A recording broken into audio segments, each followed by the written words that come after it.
మద్యం పాలసీ కేసులో కాంగ్రెస్ హైకమాండ్ది ఓ దారి, సీఎం రేవంత్ రెడ్డి మరో దారిలో ఉందన్నారు మాజీ మంత్రి హరీష్ రావు. ఈడీ, సీబీఐ వ్యవహరిస్తున్న తీరుపై కాంగ్రెస్ పార్టీ జాతీయ నాయకులు మల్లికార్జున ఖర్గే, రాహుల్ గాంధీలు స్పందిస్తున్న తీరుకు వ్యతిరేకంగా రేవంత్ రెడ్డి మాట్లాడుతున్నారని విమర్శించారు. రేవంత్ రెడ్డి తీరు చూస్తుంటే బీజేపీకి బి టీం లీడర్ గా మాట్లాడుతున్నట్లుగా ఉన్నదని తప్ప జాతీయ కాంగ్రెస్ కు ప్రతినిధిగా వ్యవహరిస్తున్నట్లుగా లేదన్నారు. రేవంత్ రెడ్డి, ఖర్గే, రాహుల్ నాయకత్వంలో పనిచేయడం లేదని, కాంగ్రెస్ విధానాలకు వ్యతిరేకంగా బీజేపీ మోదీకి అనుకూలంగా పనిచేస్తున్నారని ఆరోపించారు.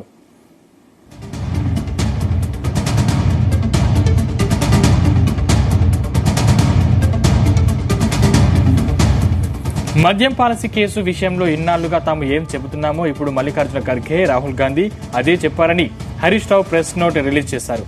మోదీ ప్రభుత్వం కేంద్ర దర్యాప్తు సంస్థని తమకు అనుకూలంగా మార్చుకుందని, లిక్కర్ స్కామ్ పేరుతో రాజకీయ వేధింపుల కోసం వాడుకుంటుందని ఆరోపించారు. ఇప్పుడు తమ వాదనను ఏఐసీసీ కూడా బలపరిచిందన్నారు. లిక్కర్ స్కామ్ అనేది పూర్తిగా కల్పితమని, కేంద్ర ప్రభుత్వం దర్యాప్తు సంస్థని ఉపయోగించి రాజకీయ ప్రత్యర్థులపై తప్పుడు కేసులు పెడుతున్నదని, అక్రమంగా అరెస్టు చేస్తున్నారని మల్లికార్జున ఖర్గే, రాహుల్ గాంధీ ఆరోపించారని హరీష్ రావు పేర్కొన్నారు.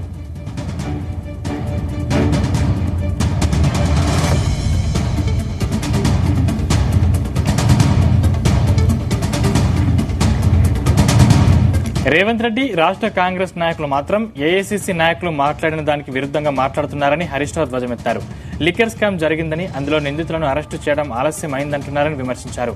రేవంత్ రెడ్డి కాంగ్రెస్ మనిషి కాదని, ఆర్ఎస్ఎస్ భావాజాలంతో నిండి ఉన్న మోదీ మనిషి అని తాము ముందు నుంచే చెప్తున్నామన్నారు.